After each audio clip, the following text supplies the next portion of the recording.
walking down Bay Street, waiting to meet someone who would make my day. I've been getting older, but I still take my time when it comes to meeting a man with a five. Maybe someone. This picture is interesting to me because it shows how I felt when I was sick and before I was diagnosed. It reminds me of neglect, abandonment, experiences of isolation, confusion, and disarray.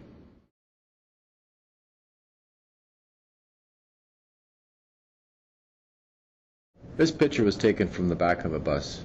Moments ago there was a stream of cars, now there is none. This is what it is like for me when I'm suffering from a hallucination. My fears and hallucinations there 1 minute and gone the next.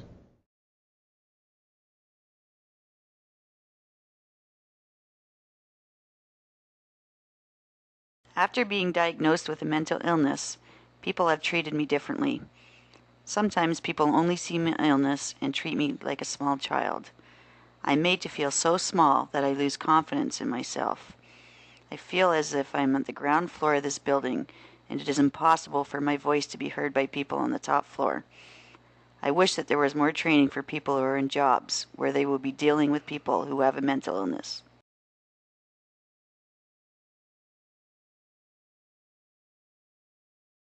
I call this one masks because it's better to be a fake somebody than a real nobody. You don't have to be disfigured to feel the need to hide. Masks allow us to stand up for ourselves and for our rights while still hiding our vulnerabilities. But if you never take off the mask, or if you have a whole wardrobe of different masks for different occasions, you can become confused about who you really are.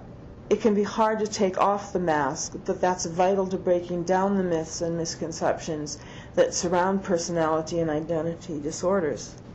People who have no personal or family experience of mental illness will probably understand the mask analogy because it's human nature to present a multiplicity of different characters in our very complex lives.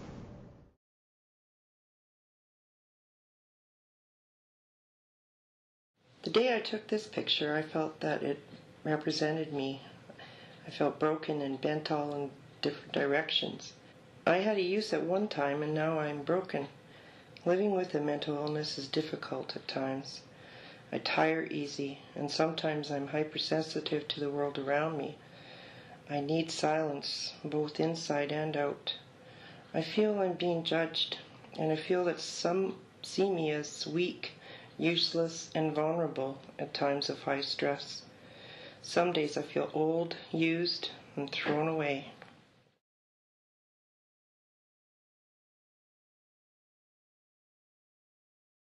Ashes to ashes, dust to dust.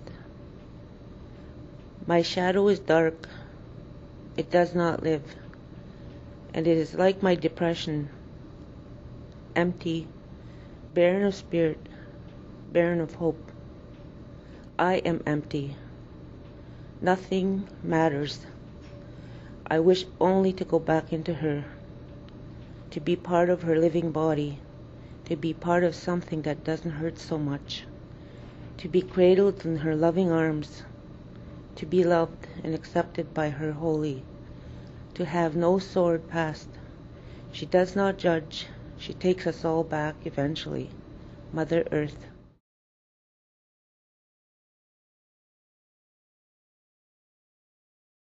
When my depression is at its worst, I feel like the seagull in this picture, a tiny, insignificant speck surrounded by gray. I feel like nobody understands. And truthfully, during this time, I don't know why I feel this way. The only thing that can help is having people accept me as I am, where I am, and just being there until the darkness passes. This kind of understanding and patience only comes through people being educated about mental illness.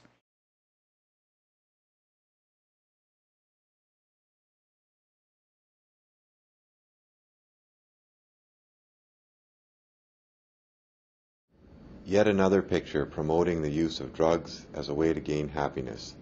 It seems everywhere I go, everybody in the downtown core promotes, condones, and uses some type of drug, another barrier.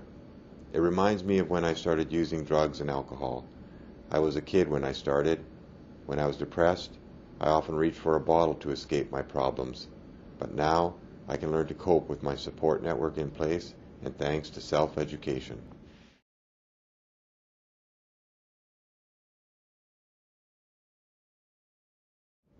Throughout this parkland there is so much beauty, but go deeper in the bushes and the parts you don't see tell a different story, one in contrast to the beauty surrounding it. This place is where people who are easily forgotten about drink anything from hairspray to mouthwash. A lot of the people who drink here are native, homeless, and living with mental illness and addictions. They see no way out. Many come from broken homes and have been homeless for nearly all of their lives. They are usually the institutionalized people who only know the inside of jails, hospitals, shelter house, and squatting. For these people, it is the only way that they know. They self-medicate to ease the pain of the harsh reality they face day to day.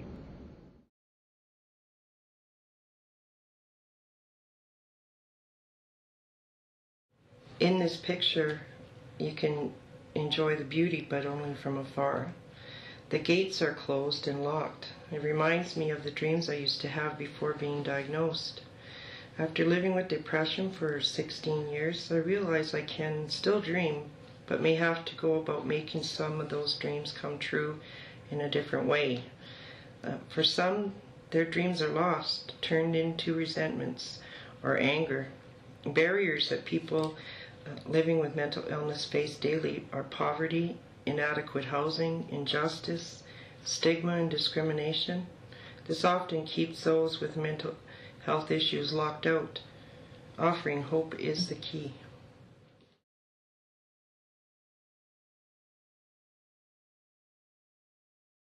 I see here attentive soldiers in dress uniforms standing alone beyond enemy lines, awaiting instructions from their colonel in command. In my recovery, this symbolizes to me my day-to-day struggle of residing in a negative environment where I'm being bullied and labeled. By keeping a stiff upper lip and putting on a brave front, I'm keeping my head above water and not succumbing to it.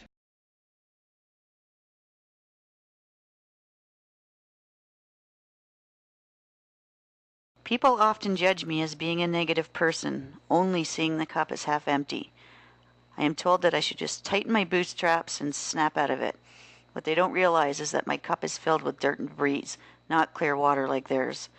Until I filter out all the impurities through counseling, medication, understanding, hard work, and patience, I will continue to see things through murky water. People need to be educated about what mental illness is, and hopefully this will take away the stigma that is felt by people dealing with their illness.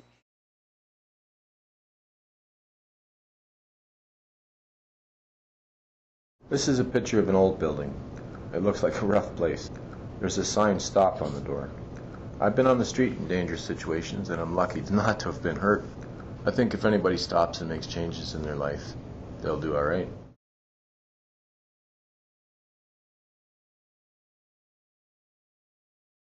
I paint these rocks through visions I have when I am in a manic state.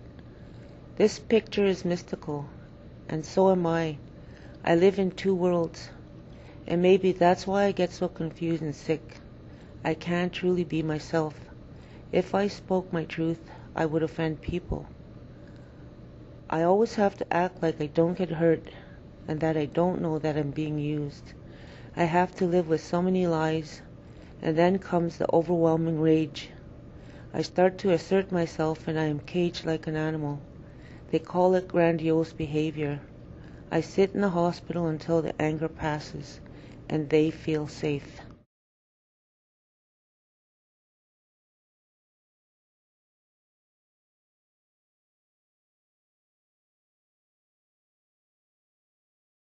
I've always appreciated older vehicles, especially if they're in good condition. Every time I see one, it catches my eye. It reminds me of when I was a child. In its time, it was just a regular truck, but through restoration, it is now a classic. Just because something's old and out of date doesn't mean it isn't functioning. Even something old can become new again, as is the case with my recovery.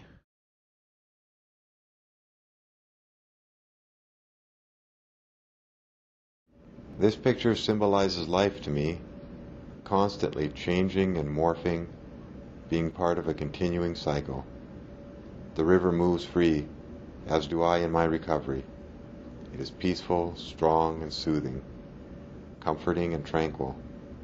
Sometimes it can be rushing and wild like a manic episode. Other times it can be little more than a trickle, like a depressive episode.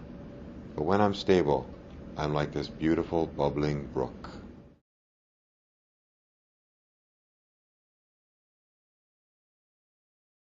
I know who I am.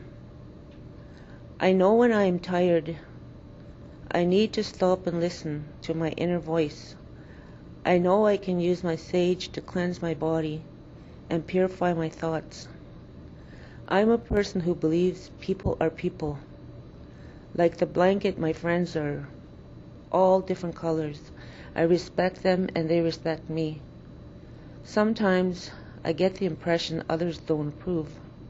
I should be with my own people. Other times my own people reject me, and I wonder if I am a sellout. That is when I need to use my sage and remember that we are all the Creator's children.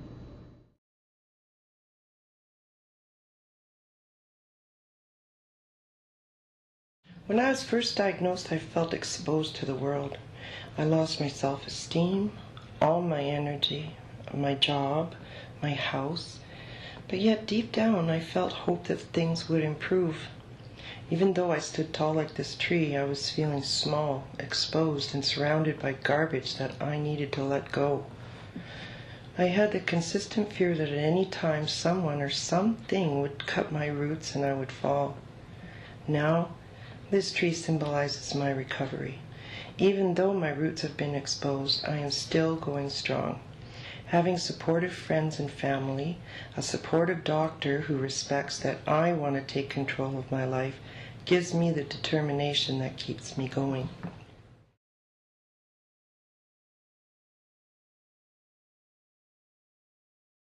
Early on in my recovery, I was given a list of places that I could go to for support. The problem was that I did not know what to expect, so I could not force myself to open the door, even though the key was right there. I was lucky enough to have a social worker come with me and take away the fear of the unknown.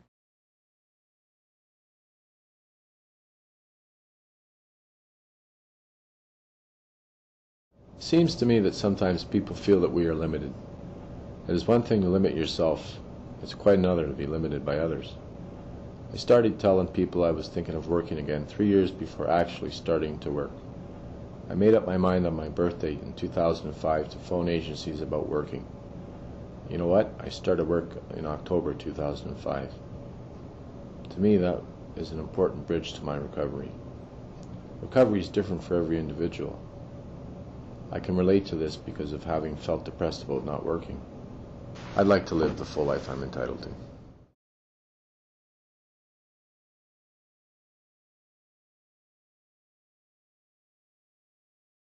Here resides a longtime friend of mine, 85 years, who shares with me innumerable memories of days past. These times are special to me. We often amuse ourselves with an assortment of games, a movie, or just a nice chat. She is a caring mom of many, and throughout the day friends and family drop in for tea and may even play a game or two. For my recovery, this is a nurturing relationship that enhances my peace of mind. When we are together, I feel uninhibited. The laughter I experience brings to me harmony and a sense of freedom.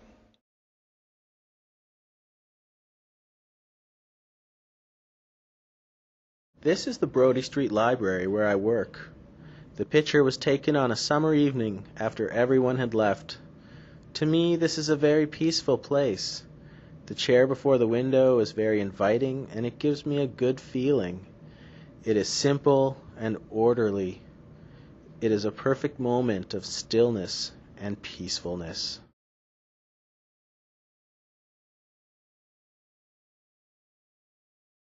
This photo was taken at sunrise. I thought this tree would be destroyed in the name of progress. Lo and behold, several days later the tree was still standing. This gave me hope for humanity. This gave me hope for myself. It gave me a sense of optimism in the general scheme of things.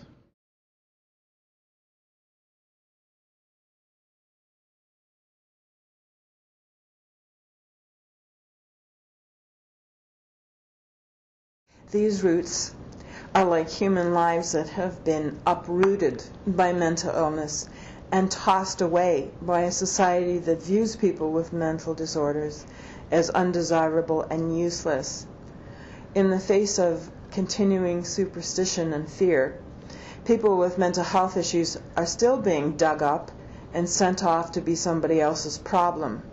Education, person-centered planning, and a focus on recovery can help build a future where people with mental illnesses are embraced, supported, and empowered to grow and mature within their natural social networks.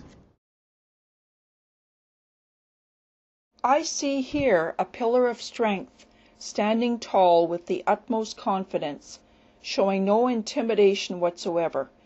This represents to me and my recovery just how far I have come in my life.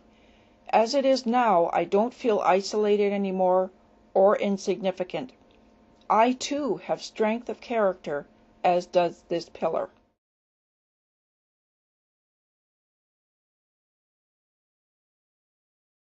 Like church windows, these panes in my own house, created with a decorative film, calm me and uplift me.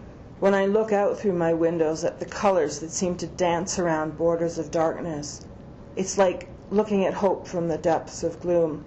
It reflects to me the process of recovery where one is emerging from psychic shadows into the light.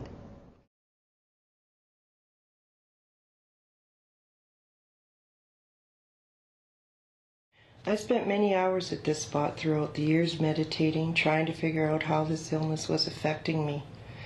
I reflected on how I saw myself and how others started to treat me differently. Here I found my sanctuary and drew on the strength I got from being here. At times, it was the only place I felt accepted. This picture represents a long journey which included some very difficult times. Getting past barriers was difficult, but I gained strength. I believed that I could recover, and having that hope kept me going. I came to terms that my life would not be as it was prior to diagnosis, and that only I can make my recovery a reality.